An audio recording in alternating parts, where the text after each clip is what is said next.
Hey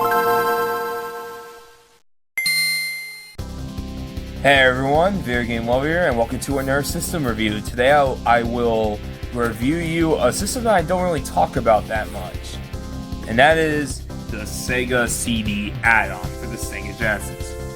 The Sega CD came out in December 1991 in Japan, and we didn't get it until October 15, 1992, 27 years ago. Now this is not the first model, this is the Model 2. This was made specifically for the Model 2 Genesis. The Model 1 Sega CD is a little bit squarer, and you can put the Model 1 on top of it. This one is just sideways, so let me demonstrate. Here is the Model 2 Sega Genesis. You slide it in, and there you go. It goes in just like that.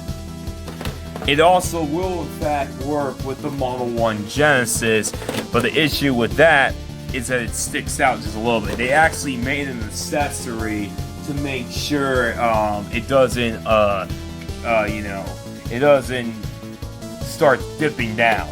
But it's made for the Model 2 Genesis, so it fits very tightly on your system and it will work.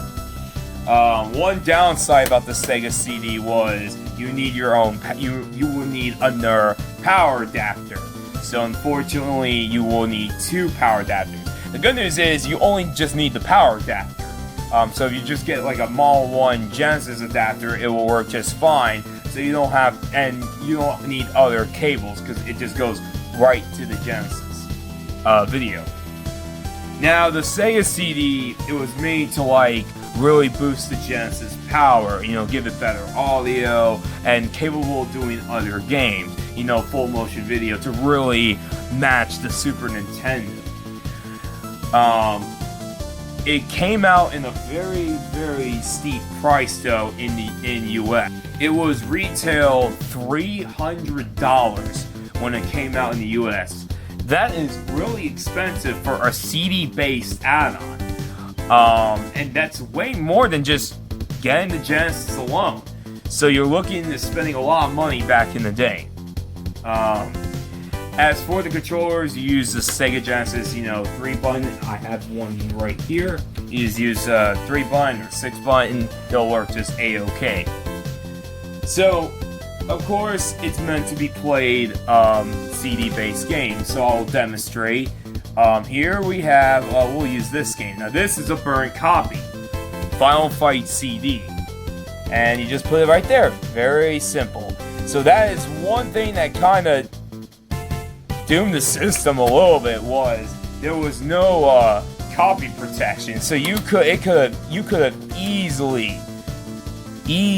burned Sega CD games and other stuff inside of it. Very easy to burn games.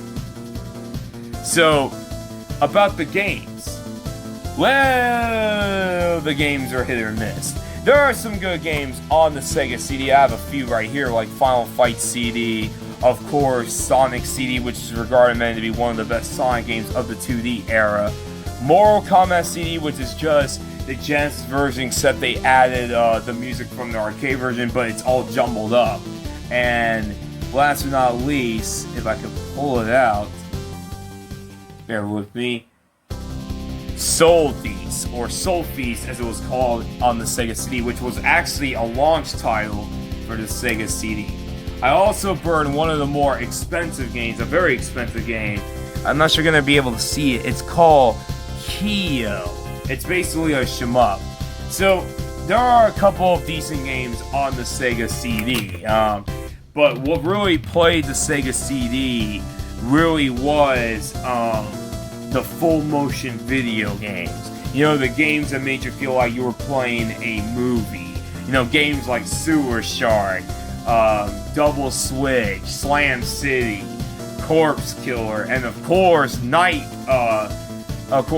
Trap, which was the game that caused many controversy.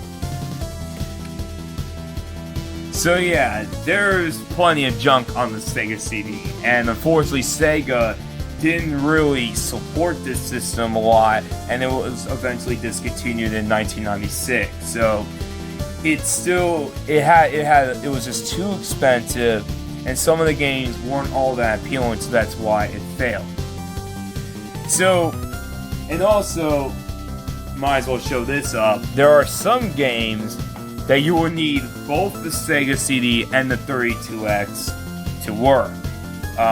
One of which is Corpse Killer. They re-released it for the 32X, so you would need the 32X and the Sega CD to play. It's just really, really ridiculous. And because of that, you would need 3 power adapters. I mean, just look at it.